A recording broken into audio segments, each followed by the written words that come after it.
नमस्ते। Solid fact में आप सबका स्वागत। जैसा आप देख रहे हैं हेमंत सर हमारे साथ मौजूद हैं। बहुत स्वागत है आपका सर।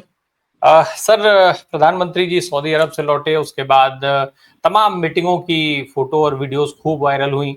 लगातार उनको लेकर के चर्चाएं हुई। देश सवाल पूछ रहा है कि क्या कार्रवाई चल रही है। मोदी जी फिलहाल जो है वो अलग तरीके के मोड में दिखाई दे रहे हैं। एक तरफ सेना को फ्री हैंड दे दिया गया है, कह दिया गया है कि सेना अपना काम कर रही है। दूसरी तरफ मोदी जी अपने काम में लगे हुए हैं। एक छोटा सा क्लिप है, जरा मैं दर्शकों को दिखाना चाहता हूं और आपको भी, ताकि उससे हम शुरुआत करें कि हो क्या रहा है।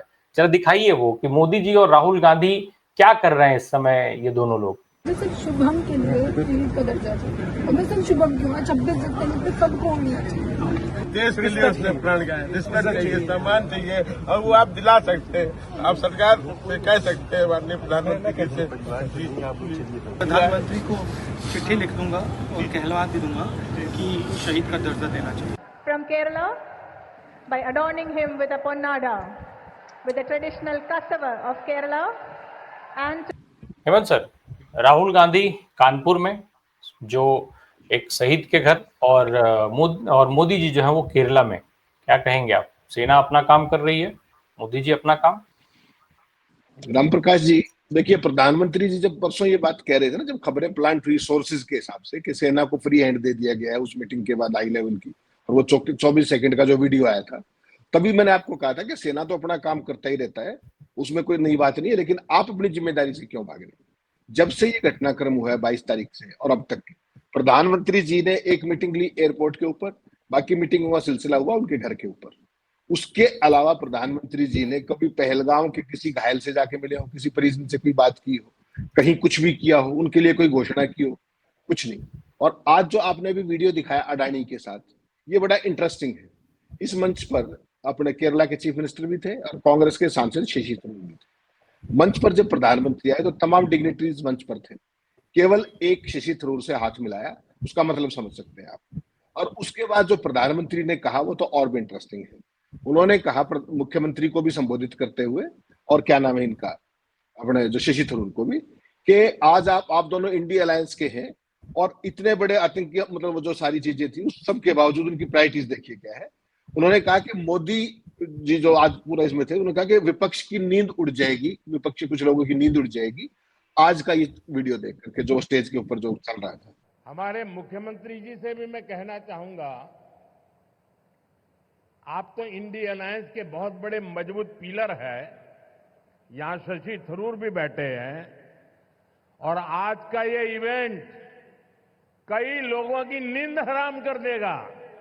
अब कोई प्रधानमंत्री से पूछे कि 22 तारीख से लेकर अब तक पहलगाम के ऊपर तो आप चुप्पी साधे हुए हो, और अपने ही विपक्ष की नींद उड़ाने में लगे। नींद तो आपको उड़ानी थी पाकिस्तान की, नींद तो उड़ानी थी आपने आतंकियों की। हमला करना था, घर में घुस के मारना था, सबक सिखाना था, जो उन्होंने कल्पना भी नहीं की थी उससे कड़ी सजा देनी थी। और आप मंच पर खड़े होकर के देखिए, प्रधानमंत्री जी की लगातार उस दिन से, जिस दिन ये हुआ, एक दिन छोड़कर मधुबनी पहुंच गए, उसके बाद कल बॉम्बे में थे सारा दिन फिल्म स्टारों के साथ, आज केरला में घूम रहे, थोड़ी देर बाद महाराष्ट्र चले जाएंगे, और मंच पर विपक्ष के नेताओं को, उनके इंडिया अलायंस को भी इंडिया अलायंस कह के, यानी कि प्रधानमंत्री अपनी उसी रो में पहुंच गए हैं, और पहलगाम और आतंकी सब बैक सीट पर चले गए।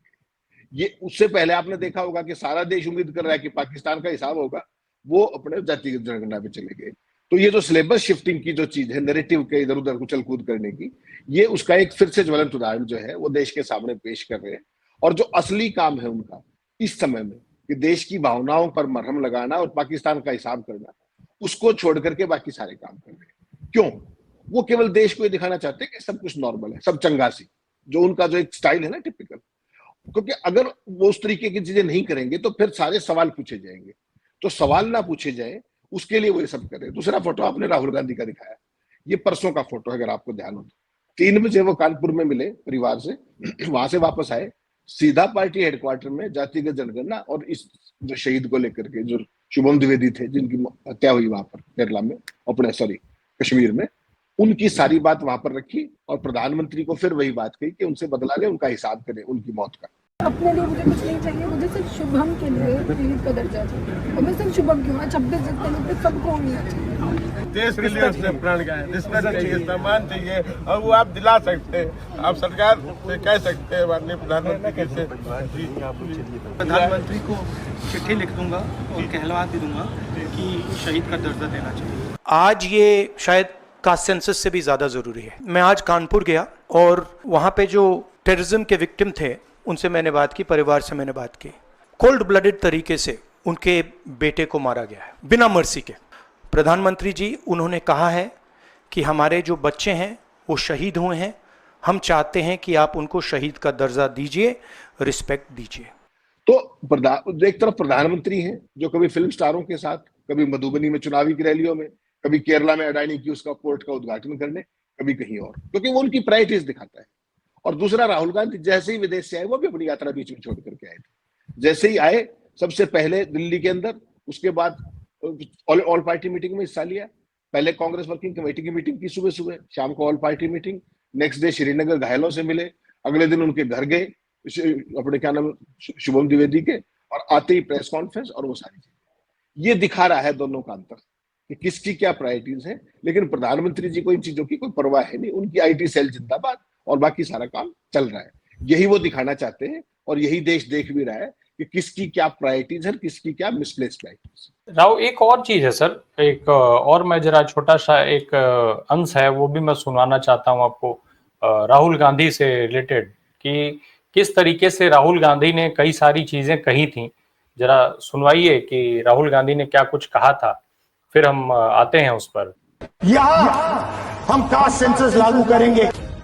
Mark my words, take it from me. These laws, the government will be forced to take them back. You have brought Pakistan and China together, and this is the single biggest crime that you could commit against the people of India. 609 number पे थे 14 में, पता नहीं जादू हुआ दूसरे number पे पहुंच गए। मोदी है तो मुमकिन है। डीमोनेटाइजेशन दुनिया का सबसे बड़ा स्कैम था। नोटबंदी इसका लक्ष्य था कि गरीबों से पैसा छीनो। जय शाह, अमित शाह, नरेंद्र मोदी, इन सब के मित्रों को पैसा बांटो। I am sorry to say our people going to go through unimaginable pain in the next 6 years। Adani ji ने बीजेपी को पिछले 20 साल में कितने पैसे दिए हैं? इलेक्टोरल बॉन्ड्स में कितना पैसा दिया है? सर, ये तमाम ऐसी भविष्यवाणियां थी जो एक एक करके सामने आ रही हैं और उनका सच भी सामने आ रहा है। क्या माना जाए, राहुल गांधी की सारी भविष्यवाणियां सच होती जा रही हैं? नहीं, ये दिखा रहा है कि कौन कमिटेड पॉलिटिशियन है और कौन केवल हवाई बातें करता है। ये जो सारी चीजें आपने दिखाई, ये this is just a tip of iceberg. जितनी भी चीजें उन्होंने आज तक कही, नोटबंदी से लेकर के तमाम, और सबसे बड़ी बात जो आज के दौर में मौजूद है वो उन्होंने क्या कहा, जो अब पाकिस्तानी का आतंकी हमला हुआ पहलगाम में, उसके बाद भारत क्यों अटैक नहीं कर पा रहा है।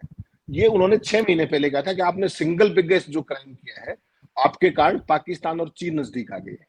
और आपने चीन की बयानबाजी देखी होगी, चीन ने क्या कहा। चीन ने कहा कि पाकिस्तान की सॉवरेनिटी को बचाने के लिए हम हर संभव मदद करेंगे। इसका मतलब क्या है कि वो उनके साथ खड़े हुए। प्रधानमंत्री जी ने पिछले 11 साल में अरबों खरबों रुपए अपनी विदेश यात्राओं पर इवेंटबाजी में खर्च किए, एक नहीं किए। किसी एक या दो देश का मुझे नाम बता दीजिए पूरी दुनिया में जो इस क्राइसिस के दौर में भारत के साथ कंधे से कंधे मिला के खड़ा हो। एक देश का नाम बताइए। ये मोदी की विदेश नीति है, ये जयशंकर की विदेश नीति है, ये भाजपा का राष्ट्रवाद है।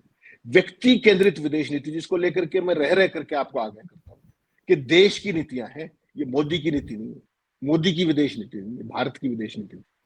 आप देख लीजिए, इतना बड़ा क्राइसिस है, कोई देश अगर भारत के साथ, सबके सब क्या कह रहे हैं कि संयम रखिए, ये नहीं करना है, वो नहीं करना है, सबके सब उपदेश दे रहे हैं। लेकिन 26 लोग जिनके वहां पर 28 लोग हमारे मरे हैं, असली बात तो हमें दर्द का पता है ना। लेकिन मोदी जी तो अपने उद्घाटनों में, फिल्म स्टारों के फंक्शनों में करते घूम रहे। और जो राहुल गांधी का आपने कहा कि उनकी भविष्यवाणियां, देखिए, राहुल गांधी को पप्पू, राहुल गांधी को शहजादा, और पता नहीं क्या क्या, उसको जाति नहीं पता अपनी, उसको ये नहीं पता। और एक बार तो मंदबुद्धि भी कहा था शायद प्रधानमंत्री ने, अगर आपको ध्यान होता उसके अंदर। उसके बावजूद भी उस व्यक्ति ने 44 लोकसभा सीटें थी केवल 14 में, उसके बावजूद जो है अपने दम पर भूमि अधिग्रहण बिल वापस कराया कि नहीं कराया। चाहे बाइक पर भट्टा पर सोल बैठ के गए, चाहे कहीं भी गए। जबकि नई नई सरकार थी, मोदी पूरी रॉ में थे कि मैं जो चाहूंगा वो करूंगा। अपने उद्योगपति मित्रों को जमीनें देने के लिए सारा का सारा खेल था भूमि अधिग्रहण बिल, उसको सिंगल हैंडेडली वापस कराया। 52 लोकसभा सीट थी 19 में, 3 कृषि काले कानून शुरू से लेकर के आखिर तक विरोध किया, किसानों ने भी किया।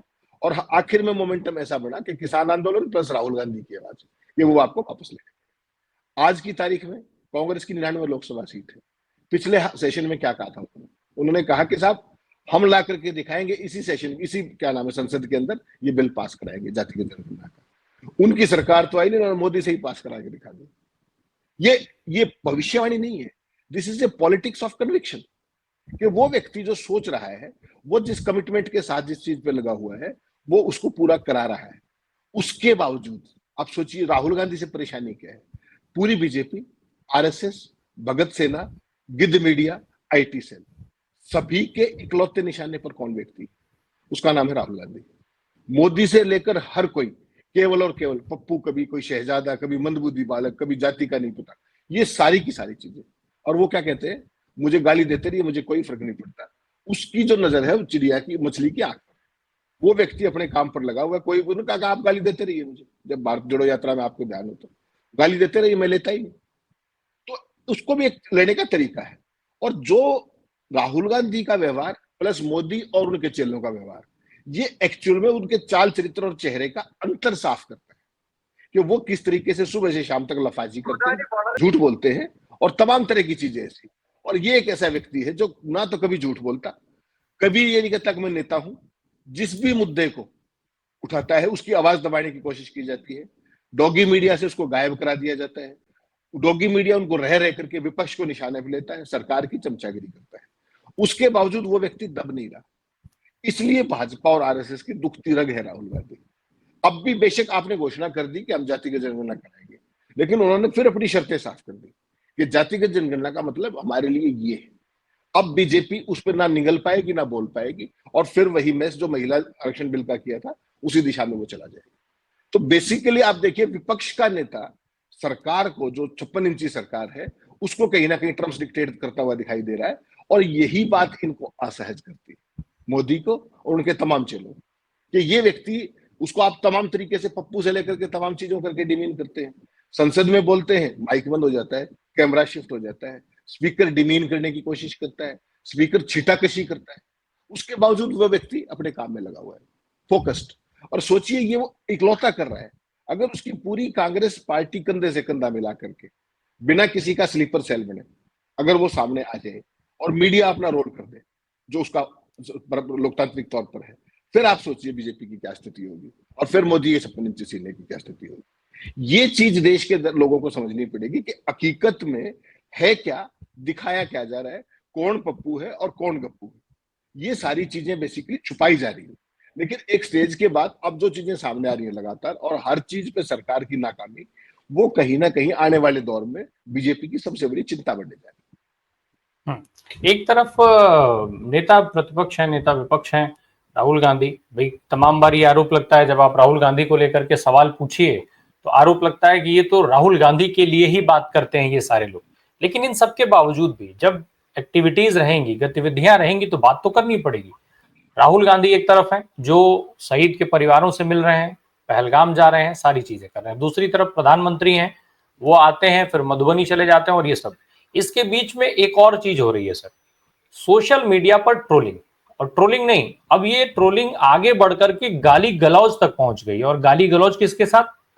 उस सैन्य अधिकारी की पत्नी के साथ जिसकी जान अभी इसी पहलगाम हमले में गई है, जिसका कार्टून भारतीय जनता पार्टी ने बना करके देश में ये मैसेज देने की कोशिश की कि जाति नहीं धर्म पूछ करके मारा गया है। और उस महिला के साथ जिसने अपना पति खोया, उसके साथ सोशल मीडिया पर इतनी गाली गलौज हो रही है। प्रधानमंत्री सहित तमाम जिम्मेदार लोग मौन हैं। पाकिस्तान पे हमला करने के लिए कूटनीति चाहिए, तैयारी करनी पड़ेगी। क्या इनके लिए भी तैयारी करनी पड़ेगी, या इनसे भी कोई डर है? राम प्रकाश जी, इससे बड़ा शर्मनाक, इससे बड़ा जाहिल काम धरती पे कोई संभव नहीं है। और ये अकेली नहीं है, ये तो शहीद की पत्नी है, बिल्कुल बेचारी 5-7 दिन पहले शादी हुई थी और वो वहां गए थे केरला, उसमें श्रीनगर में घूमने के लिए। एक और साउथ की बेटी है, उसने कहा कि मेरे पिता को मेरे सामने गोली मार दी गई, मुझे भारी दुख है, लेकिन मुझे वहां 2 भाई और मिल गए।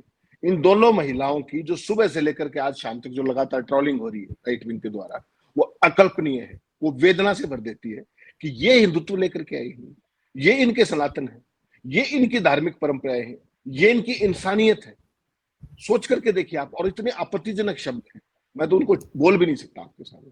और सुबह से लेकर अभी तक जब हम बात कर रहे हैं, सैकड़ों और हजारों हजार ट्वीट और फेसबुक पे पोस्ट, और ऐसी अमर्यादित भाषा जिसको आप अश्लीलता की हद तक भी जा सकते, उससे भी कोई आगे शब्द, संवेदनहीनता तो बहुत छोटा शब्द है, वो सारी की सारी सीमाएं लांघ दी गई। क्यों? क्योंकि उसने एक बात कही। उसने क्या कह दिया कि ये मुसलमानों और कश्मीरियों के खिलाफ जिहाद नहीं है, ये वो उस तरह की चीज, उस पर मत लेके जाइए, ये आतंकियों का हिसाब होना चाहिए। अब आतंकियों का तो आप हिसाब कर नहीं पा रहे। I do not want any hatred towards anybody.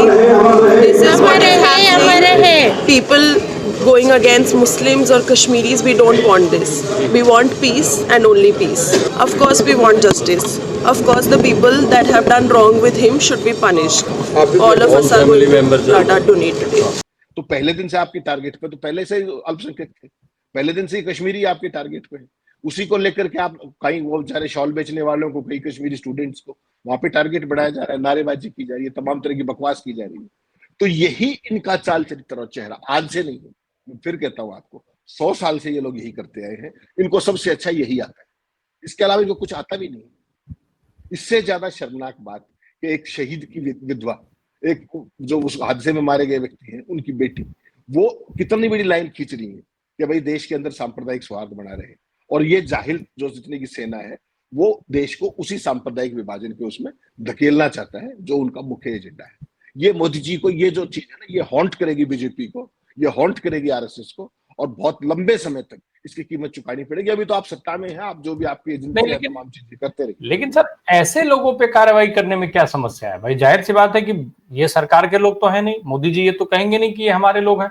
और अगर ये मोदी जी के लोग नहीं है, मोदी सेना के लोग नहीं है, अमित शाह साहब के लोग नहीं है, सरकार के लोग नहीं है, भारतीय जनता पार्टी के लोग नहीं है जो गाली गलौज कर रहे हैं, फिर आपको इनको चटकाने में दिक्कत क्यों है? क्यों इनको आप इनके ऊपर सख्त से सख्त कार्रवाई नहीं कर पा रहे हैं? ये तो बहुत सामान्य सी चीज है ना। नहीं राम प्रकाश जी, आपका 11 साल में अर्जित ही ये लोग हैं, इसके अलावा आपने कोई काम ही नहीं किया है। यही लोग तो आपने पाए हैं, 2-2, 1.5 रुपए के ट्रोल। आज आप सोचिए, ये चीज तो ये है कि पूरा एक कंसल्टेड एफर्ट चल रहा है सुबह से इन दोनों महिलाओं को लेकर के।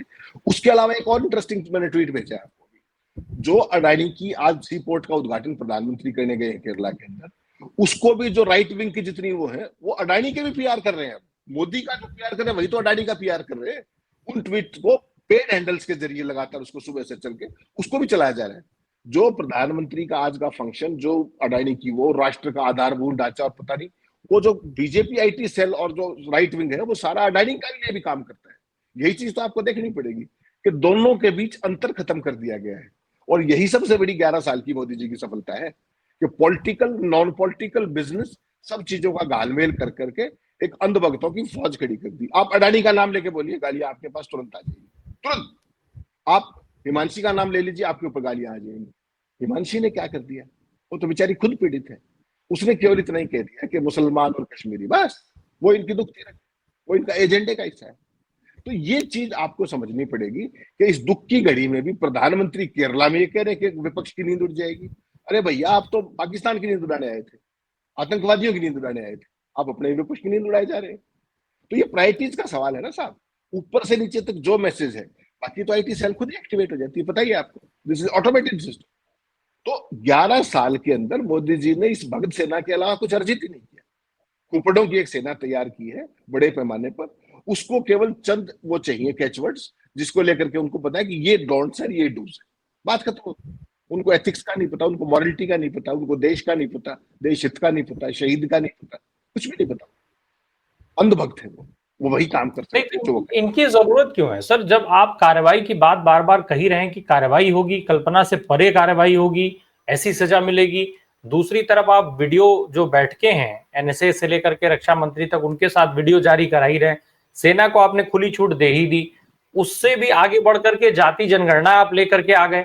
इसके बाद भी अब ये चवन्नी छाप काम करने की क्या जरूरत है? गाली गलौज करवाने की क्या जरूरत है? क्या ये सारी चीजों से काम नहीं बना? जातिगत जनगणना, video optics, photo optics, Madhubani में जाकर के कल्पना से परे सजा दे देना, अडानी साहब का पोर्ट उद्घाटन कर देना, फिल्मी सितारों के साथ 8-8, 9-9 घंटे की पार्टी कर लेना, उससे काम नहीं चल पा रहा है क्या कि गाली गलौज की जरूरत पड़ रही, वो भी एक जिस शहीद की पत्नी के साथ?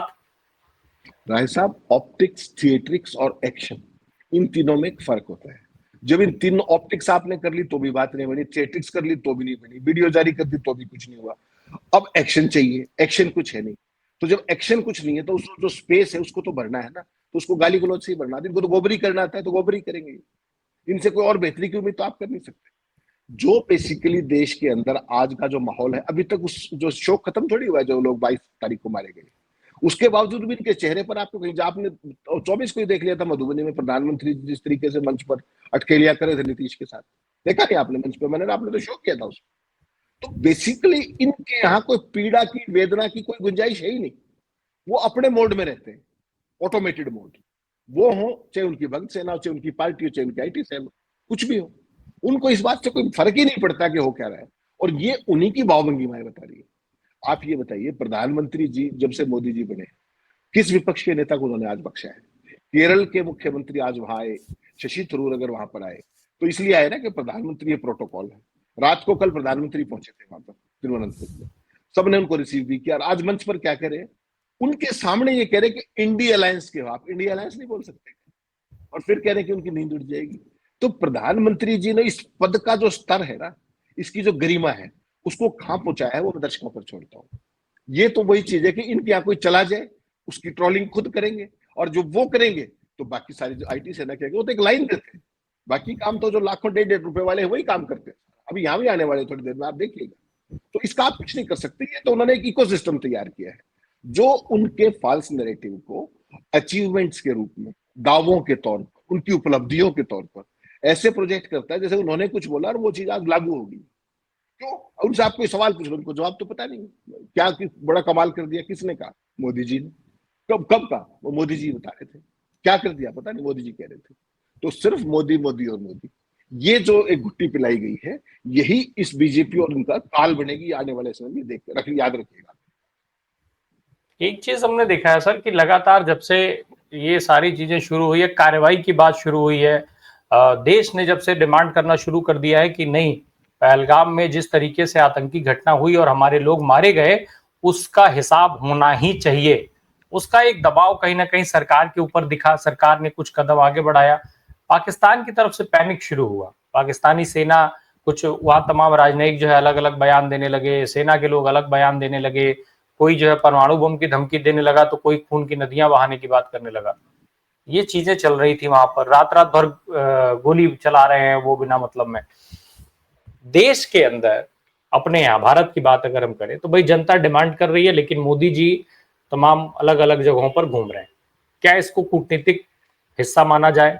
एक थोड़ा अलग सवाल, वो डिफेंस वाले एंगल से मैं आपसे समझना चाहता हूँ। क्या इसको कूटनीतिक हिस्सा माना जाए कि आप दुनिया को, इस देश को जिसने इस तरीके की घटना को अंजाम दिलाया, उसको एक सकारात्मक संदेश दे रहे हैं कि चलो तुमने जो किया किया, लेकिन हम कुछ बड़ा करेंगे, ये हमारी तैयारियों का हिस्सा है।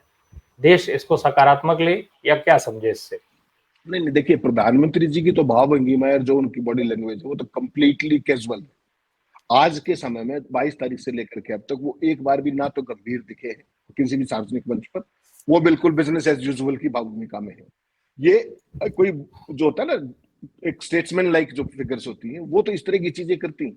लेकिन मोदी जी तो पहले दिन से ही कैजुअल है, केवल उन मीटिंगों में फोटो खिंचाने के अलावा, जो आर्मी चीफ्स के साथ, नेवी चीफ, एयरफोर्स और अपने CDS और क्या नाम है इनका, NSA के साथ जो उन्होंने वो किया, उसके अलावा तो उन्होंने ऐसा कुछ नहीं अभी तक किया, ना कोई उस तरह की चीज की। एक ट्वीट कर दिया, उसके बाद अपनी छुट्टी। बेसिकली क्या है कि जो स्टेट्समैन जो होते हैं, बड़े लीडर्स जो होते हैं, वो क्या करते हैं कि चीजों को नॉर्मल दिखाने के लिए अपने रेगुलर अपने कामकाज में लग जाते हैं, जैसे कुछ हुआ ही नहीं। लेकिन यहाँ तो एक कैजुअल अप्रोच दिख रही है कि उस मुद्दे को छोड़ करके बाकी सारी चीजें आप करेंगे। यानी कि पाकिस्तान का हिसाब अधूरा है, तमाम सवाल अनुत्तरित है। भाई, वो आतंकवादी इतनी बड़ी संख्या में कैसे 150 किलोमीटर आकर के इंडिया में अटैक करके चले गए पहलगाम में, और 10 दिन बाद, आज 2 तारीख है, 10 दिन से आप उनका भेद नहीं लगा पाए। You don't have any clue. इसके लिए जिम्मेदार कौन है? वहां सुरक्षा के लिए जिम्मेदार कौन है? खुफिया नाकामी के लिए जिम्मेदार कौन है? किसी की जवाबदेही फिक्स हुई क्या? क्या ये सवाल नहीं है? क्या मोदी जी ने जवाब दिए? क्या कोई एक्शन लिया? हेड्स रोल हुए? जवाब है ना। तो ये अनप्रोफेशनल अप्रोच है। आप बिजनेस एज यूजुअल दिखाइए, लेकिन आपकी गंभीरता कम नहीं होनी चाहिए। उसमें बाकी सारी चीजें साइमल्टेनियसली चलती रहती है। आप तो केवल ये दिखा रहे कि जैसे कुछ हुआ ही नहीं, सब चंगा से। यही तो मोदी जी का स्टाइल है। कि पूरा देश जब किसी एक्स चीज की जरूरत वेट कर रहा हो तो वो वाई करके जेड पे पहुंच जाते हैं, साइड स्टेप कर जाते हैं। लेकिन ये वो मामला है जिसमें अगर आप देखो तो पूरा देश निगाह बना के देखा हुआ, इनका 56 इंची की असली परीक्षा अब। और जो आपने शुरू में वीडियो दिखाया कि राहुल गांधी ने क्या कहा कि आपने आज तक का सबसे बड़ा अपराध ये किया है कि आपने पाकिस्तान और चीन को एक कर दिया है। वो चीज आप सोचिए आज क्यों नहीं कर पा रहे हमला, केवल इसके अंदर जाके देखिए। और दूसरा जो आपकी विदेश नीति की नौटंकी थी वो आज बुरे तरीके से तार तार हो गई है। पूरी दुनिया में आपके साथ खड़े होने वाला कोई हो तो नाम बता दीजिए। कोई एक देश ये कहता हो कि हम भारत के साथ खड़े। निंदा तो हत्या हुई है तो निंदा तो होगी, सभी करेंगे निंदा। उसके बाद क्या, आप अकेले खड़े हुए। पाकिस्तान को भी सपोर्ट मिल रहा है, हथियार भी मिल रहे हैं, सारी चीजें मिल रही, चाइना दे रहा है, उधर से दूसरी जगह से जहाज भर भर के आ रहे। आपका क्या है? अमेरिका ने भी क्या कहा, अमेरिका के तो वाइस प्रेसिडेंट उस दिन इंडिया में ही थे, जेडी वेंस, उन्होंने क्या कहा कि एस्केलेट होने से रोकना चाहिए। आप मेरे घर में घुस के मेरे लोगों को मार के चले गए, मैं जवाब भी ना दूं, इसका तो यही मतलब लगाया जाएगा ना। और अब तक हमारे यहाँ से कोई रिएक्शन गया हो? अमेरिका तमाम देश अपने भाषण दे रहे हैं, हमारी तरफ से कोई जवाब दिया है? नहीं। बात कर रहे हैं, प्रधानमंत्री नेताओं से बात की है, विदेश मंत्री की तरफ से की है। What does it mean? इसका जमा हासिल क्या है? शून्य बटा सन्नाटा। इसलिए आपको नौटंकियां करते घूमना पड़ रहा है, देश की भावनाओं का खिलवाड़ कर रहे हैं, आप मजाक उड़ा रहे हैं। फर्जी 56 इंची का सीनार सारे देश ने देख लिया, क्या है आप? हकीकत तो यही है ना राय साहब, बाकी तो कुछ भी करते रहे, इनके पास ताकत है सब कुछ। बिल्कुल, मतलब ये साफ तौर पर माना जाए कि ये सारी चीजें दुनिया को सकारात्मक संदेश देने के लिए नहीं, बल्कि साफ ये है कि कोई फर्क ही नहीं पड़ता। 27, 28, 26 जो भी जाने गई हो उससे कोई कंसर्न नहीं है। वो तो उन्होंने 24 को ही दिखा दिया था, 22 को ये हुआ, 24 को मधुबनी में भाषण दे रहे थे वो। उसके बाद क्या बचता है कहने के लिए? बचता है देश तय कर ले, दर्शक साथी तय कर ले सारी चीजें। मैं और हम तो तथ्य बता सकते हैं, तय करना तो आप दर्शक साथियों का काम है, देश की जनता को तय करना है भाई। बिल्कुल बिल्कुल, बहुत बहुत धन्यवाद हेमंत सर हमसे बात करने के लिए, क्योंकि अब क्या परिस्थितियां बनेंगी, क्या निकलेगा, इस तरीके से कोई गाली गलौज करने पे उतारू है। प्रधानमंत्री जी मंच मंच घूम रहे हैं।